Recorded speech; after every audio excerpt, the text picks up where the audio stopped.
What's up, guys? Welcome to another show, man. It's Friday night college football talk with Jay and Dave Cokin here, man. Sports betting legend, my guy, Dave. He knows his college football. My guy from Wager Talk. What's up with you, Dave? Everything cool with you? Yeah, I mean, it's a fun time. The NHL starts tonight with San Jose and Nashville playing in Prague, Czechoslovakia, and college football weekend. NFL, we're in. You couldn't tell it's midseason by last night's game, but it is kind of midseason now. Baseball playoffs. Got the big golf tournament here at the Shriners is here in Las Vegas this weekend. So kind of a fun time. And college basketball and NBA right around the corner.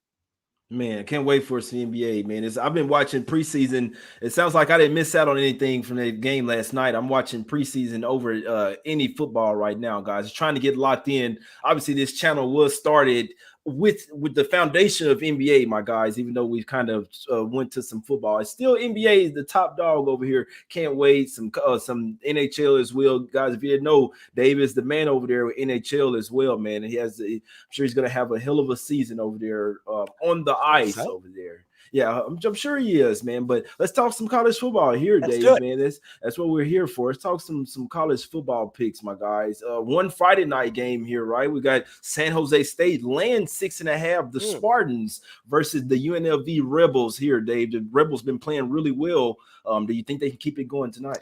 It's a big game because if UNLV can spring the upset on the road, they got a real chance to win their division, which is just incredible by UNLV standards. It's been such a bad program for so long. But Broomfield is a legit quarterback.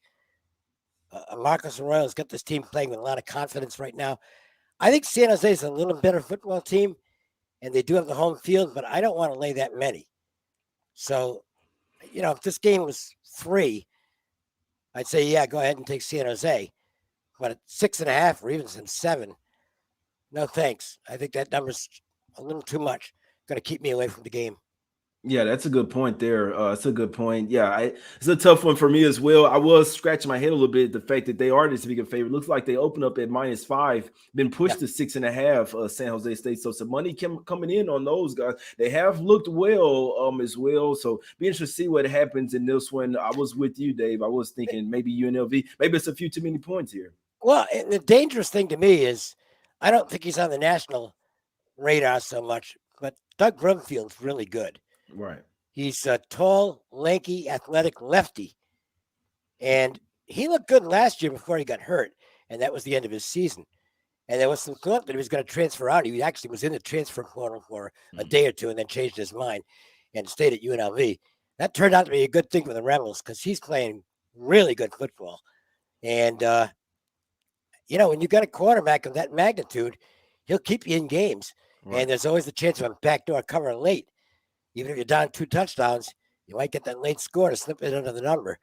So I'm not excited about laying points to UNLV right now. Yeah, that's a good point. Sounds like a lot of people are not necessarily up on that yet, knowing how good Broomfield can possibly be. We know they got injured, like you said, last year, but he's back right now, and they're playing well, man. Started out 4-1, could possibly get this win, maybe start out 5-1, Dave. It's the first time they've been 4-1 since John Robinson was the head coach. That's a while ago. Right. Yeah, they playing good, man. I'd like to, if I'm leaning the side here, man, they're 4-1 against the spread this year as well. I remember that game versus California. They were down. They basically held them scoreless in the second half. They held them at bay and only lost that game by 6 points. So they kept it close with Cal over there. Hey, maybe Broomfield can get the boys going tonight. I wouldn't be surprised if they won this game outright in this one, Dave. But let's talk about some Saturday games here, some bigger games. We're going to go to the streets of Louisiana here. We're going to Baton Rouge. You got LSU, the home dog here, getting 3 points versus Tennessee here, Dave. Tennessee's been playing really well this year. Obviously, LSU, first year head coach over there. Not first year at the school, what I mean, Dave. But how you looking at this one, my brother? Yeah, I think it's a good matchup for Tennessee. Obviously, the talk is about the Tennessee offense. And rightfully so. Hendon Hooker's been just great. But the one thing that's been left out is that Tennessee's rushing defense is outstanding. And that should be a problem for LSU because I think they're a team that needs to run to be successful. Daniels is going to play. He's not completely healthy, but I don't really worry about his arm. He's not the best passer in the world. I think Tennessee, it's a good matchup for Tennessee. And I think the Volunteers should win this game. And therefore, I would go ahead and lay the points. I think this line might go up. I know it's not a key number, but I can see this going to 3.5. Yeah, and LSU didn't particularly look good last week, right? 21 unanswered points. They were down 17-0 to Auburn. Auburn lost the game. Yeah, Auburn doesn't look too good this year as well. So the fact you had to come back and win that one, I'll tell you, it looks like Brian Kelly's kind of struggling a little bit in his first year. We know that these aren't his players as well, right? It usually takes to the third, about at least the third year for him to really start to get his guys in there. Maybe second year with the transfer portal, right? But the first year, it's just kind of like he's not necessarily connecting with these guys. Dave, I may have to ride with you on this one. I remember that first game versus FSU, they made it a little bit closer. It just seems like they're struggling versus the better competition, right? Play Southern, Mississippi State, then New Mexico, and then Auburn. They really struggled in that one. So back home now, but Tennessee looks really good this year. They do have Alabama on deck. That doesn't worry you here? No. Not at all. There's not many look aheads in this conference. Tennessee knows this is no easy game going to the Baton Rouge with a great home crowd down there. So they'll be focused. That's a good point. Yeah, they look good versus Florida as well. I believe they should have covered that game. Florida would have backdoor covered there. That final score is not indicative of how that game went. They damn near crushed Florida in my opinion. So Tennessee's looking good, Dave. That's a good look there. May have to ride with you on that one. I know LSU is not maybe reached their potential over there with the new coach over there. So that's some good points there. And they've I don't know. I just don't know that LSU's that good right now. They were not impressive against Auburn last week, and Auburn's kind of a train wreck. Yeah, that's a good point, man. That's a definitely good point there. You made some good points, man. We definitely see Tennessee having the upper hand in this game, and they're probably going to lose next week as well. So you probably want to go ahead and get this win. Let's go over here to the streets of LA here. We got UCLA getting 3.5 points. The home dog. It's a really good game here to watch. Dave. Obviously, Utah lost their first game of the season versus Florida over there, but this is a team that was expected to run the table here. What do you think in this one, man? It's a tough game. Utah's really good. Okay, I think everybody knows that. UCLA is starting to look like they might be really good. The quarterback's a veteran from right here in Las Vegas, by the way, and he's playing the best ball of his career. Charbonnet, being healthy, is a difference maker in the backfield. He's a really good running back. And the UCLA defense is the surprise to me. They were fantastic last week after the first quarter against Washington. Final score was misleading in that game. UCLA really shut them down. Mm-hmm. The line is kind of short because Washington was laying as many as Utah's laying here, and Utah's better than Washington. But I don't like going against teams that are hot. And UCLA is a hot team right now. Their rushing defense has been outstanding. I think the Bruins have a real shot in this game. I would lean toward taking the points with UCLA. Okay, all right. Dave thinking Utah may be taking their second loss of the season. Well, obviously they're getting 3.5, so they could lose this game by 3 theoretically and still cover the game. But usually taking these little small home dogs, you're basically expecting, especially in college, you're basically expecting them to win the game, to play a good enough game where they can win this one outright. Obviously, if they're not stopping the run tonight versus Utah, it's going to be a long game there. So they have to stop the run. If they don't stop the Utah running game, they're going to get beat. Yeah, that's a good point. So the key number to me is about 120. If Utah gets more than 120 on the ground, I think UCLA's in trouble. If UCLA can hold them to 120 or less on the ground, Bruins should win the game. That's a good point. That's a good point there, man. Hey, Utah, I'll be honest, man. I'm not looking towards betting against this team. I believe even in their first game versus Florida, they probably should have won that when the Heat started to get to them in the second half of that one. But yeah, man, Utah, I lean Utah here. I do lean them here. I think they can get the job done, my guys. But it's definitely a tough game to bet. Could see it going either way. So definitely gambling in this one. But I would lean towards Utah. Let's go over here to down the street here. Dave, going down the street. USC laying 13 points versus Washington State. We know with the new coach over there, they've been rolling, right? USC doesn't look like they're going to be stopped anytime soon. Do you think that Washington State has enough defense and enough offense to hang with these guys?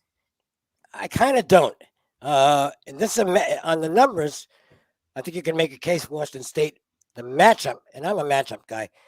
I don't think the Washington State secondary is equipped to handle the Trojans' wide receiving core, and I think USC is going to get things going through the air here. So I would have to lean to the favorite. The number's going to a point where I can't play it. I mean, it opened 10 at circa something like 13 now, so I'm not going to lay that number. But I think this could be a good spot for USC. I don't like the matchup for the underdog. Yeah, that's a good point. And USC obviously weren't as high flying last year. They smacked them up 45-14. They're beating Washington State 3 straight times. Just the way that I'm looking at this game, guys, USC does have a huge game coming up on deck versus Utah. Not saying they're going to look ahead to them, but I can see them being tripped up by some of these opponents, right? Especially when you're undefeated, you have a first-year head coach at the school. They're ranked number 6 in the nation, guys. Like I say, started out 5-0, have not covered their past 2 games. No. You're not covering games versus teams like you won 17-14 at Oregon State. Denver could have lost that game. Then versus Arizona State, you basically barely squeaked by them. It just seems like USC is kind of teetering on possibly losing the game outright. It's just the way that I'm looking at it. The public loves this team, Dave. They're going to bet them every single week, obviously because their offense is high flying. But I do think that 13 is too much this week. I think this could be a game where USC may have to come back in, Dave, where they're coming back barely winning it, and then they kind of keep the win streak going, but continue to not cover spreads as well. So I'd lean Washington State here plus the points, my guys. I lean them plus the 13. But Dave is the expert, and he says that that doesn't mean I'm not betting the game. So, don't go by what I say. If you like Wazoo, go ahead and fire away. You might get there. That makes sense. Yeah, I can see Washington State keeping this game a little bit closer than many people than they might think. But let's go over here to the streets of Vegas here, Dave. Your streets, man. We got this game is in Vegas, right? I'm pretty damn sure. We got Notre Dame, Notre Dame versus BYU. So it's BYU's neutral site game here, right, Dave? You like this BYU team quite a bit. I know I remember you saying Notre Dame played a really good game versus North Carolina, showing that they may be back. What do you think? Is Notre Dame really back? Notre Dame's improving. So I think all the panic that was out there early on is kind of going away. I don't know that I don't know what to make of BYU. Hall's a good quarterback. There's some elements of this team that I like, but I just don't think they can match up with Notre Dame. I think Notre Dame's got a little too much strength in the trenches and maybe a little too much speed. And I would have to lean to Notre Dame. I think it's a really tough game. Crowd's going to be fired up for this. I mean, this will be a sold out game, and it's going to be loud. I don't know. I want to watch because I don't think I know what's going to happen. I'll guess at Notre Dame, but that's just all it is a guess. That's a good point there. They have started out lackluster, start to pick it up. Like you said, they're definitely improving as well, man. I have to go with my insider here, my guy DJ Big Balls. He's an insider for Notre Dame. I need to see what he's liking in this one. BYU is 0-3 against the spread their last 3 games as well. Obviously, the last 2 land big prices. They do have Arkansas on deck as well. That doesn't matter. Yeah, this is a tough one. This is a really big game with these 2 teams. I look at BYU here, man. Like I said, I'm not the college football expert, but I do think that Notre Dame struggling, and we know that they don't necessarily have the offense this year, right? They're trying to do it with defense. North Carolina's a bit different team. They are coming off the bye, Notre Dame are, but North Carolina defense is horrible. They're going up against a much more balanced team here. I think BYU might be able to stick with those guys. You're gonna have to look to see who's dominating in the trenches. Right. If there's an edge for one side or the other early on, figures to be maintained the whole game. So I think you get a lot out of watching early in this game to see which team is winning at the point of attack. Yeah, that's a good point. Yeah, Notre Dame, their last two opponents, I'm just not necessarily sold on those wins. A bad offense with the Cal team, but good defense. You win that one 24-17. Then you go up against a bad defense, but with a good offense, and you win that one 45-32. So it's basically the style of play of the two teams they've played basically took advantage of it. Be interested if BYU can step up here in class. I think BYU has one step-up game so far this year. Right. It didn't work out very well. So we'll have to wait and see if they're any good. They may say, hey, they did play Baylor pretty good there. I know that was a huge revenge game for them, but they showed me some versus Baylor. I consider Baylor somewhat of a step up game, and they didn't have their two best receivers in that game as well. And so they were able to win that one in overtime. I think they played some really good defense in that game, and I was interested in that game for sure. But it was definitely a good one, Dave. But let's get one more game here. We got one more game. We got Alabama here, revenge spot versus Texas A&M here. Dave, just real quick, do you care about revenge spots any in college football? Yeah, if Nick Saban's involved, I do. They're going to be ready to play this game. But, man, that's a big number. And, look, the A&M offense is garbage. We know that. But they've still got a first-rate defense. And if A&M can get to the end zone twice in this game, I think that's going to be enough to cover. The defense will keep them in it. So, that's what you've got to hope for, is that A&M can score two touchdowns. If they do that, A&M plus the points should be gold here. I would lean to the dog in this game. I think against a team that plays that good a defense, even though their offense is garbage, against that good a defense, even with Alabama, that's just too many points.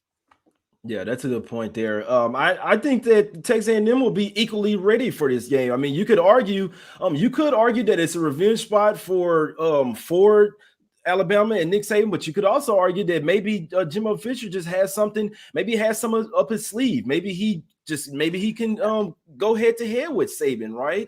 I feel like I'd be really worried about. Okay, there's no love lost between these two coaches. Right. Okay, Jimbo had some stuff to say in the offseason, and he was clearly pointing his finger at Alabama. And Nick Saban wasn't happy about it. And that's something to bear in mind. If Saban gets a chance to bury this team, he will do it. So that is enough to keep me away from betting the game. Because I will tell you, if Alabama has a chance to add on late in this game, they're going to do it. The flip side is Bryce Young is banged up. So you might not want him. Well, he's going to play, but you might not want him on the field if you don't need him to be on the field. So I remember. Yeah, I remember. Yeah, he left out of last game before the shoulder. It was on his throwing shoulder. Yeah, I do remember. It's interesting, Dave. We have an Alabama guy in here in the chat that's saying he's staying off the game, guys. I always pay attention to when people with their team and they ride with him every single time. He's like, oh, I'm going to stay off this one, though. Yeah, he knows that it's enough. It's enough points to scare me away. But again, the flip side of it is, Saban will try and bury this team if he can. So if they're up 17 in the fourth quarter, they're going to go up 24. A&M better keep this close. Aggies better keep this close early. If they do that, who knows what happens? Yeah, that's a good point. If Alabama gets out big, they're gonna try and increase the lead.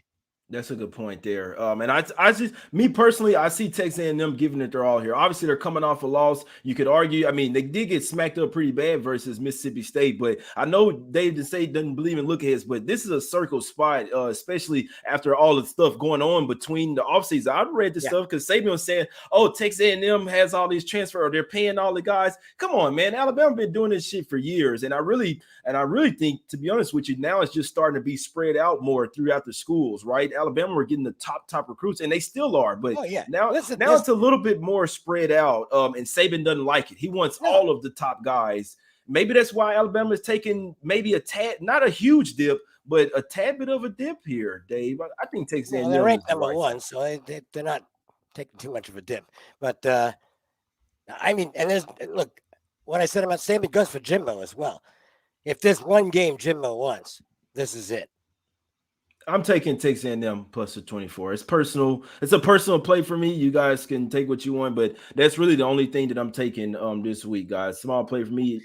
College football is tough for me, guys, but I'm taking them plus the 24.5. This is one you wait till the last minute. You might get 25 with Texas A&M. I just see money coming in on Alabama in this one. It's a funny week. I don't like a lot this week either. I don't have a best bet on the card. I played 4 games. Tennessee's one of them, by the way. But it's not a week I'm overloaded with confidence in. So I kind of dialed it back a little bit this week. Yeah, no, I'm right there with you. Man. I've been getting smashed in college. So this Dave is the expert over here, guys. But I made some small plays this week. But Dave, let the people know what you've got going over there at Wager Talk, and then give us a best. If you guys just heard him, he already gave it to us. But give us a play that you're liking on the card. Well, I do like Tennessee. I think that's worth a bet at 3 and better. So I would go to the Volunteers. I haven't finished my NFL yet, but I am delighted with the NFL so far. I'm 12-3-1 on the season. I should have played the under last night. I didn't get involved, but it was there for the taking. But anyway, I'll take 80% through 4 weeks. NHL gets started. I've got a big play on a points prop. So you better get that in quickly because the season is about to get underway and that won't be available much longer. Doing some college basketball work. I don't do the NBA, so I'll leave that to you. And, just grinding along. It's been a good 2022 and looking to finish strong. Yeah, no, that's facts right there, man. Dave does baseball, does hockey, college basketball, NFL, everything, man. So go check out Dave over there at Wager Talk. You get a 3-day all-access pass and get every play that he has basically for the weekend, guys. Could not talk you off that as well. Pretty sure that's going to pay for itself. I love talking college football with my guy, Dave. Already can't wait till next Friday, man. We talk some college football, man. So this is what we do on Fridays, guys, 1 p.m. Eastern, checking out the show. College football expert Dave Cokin from Wager Talk, guys.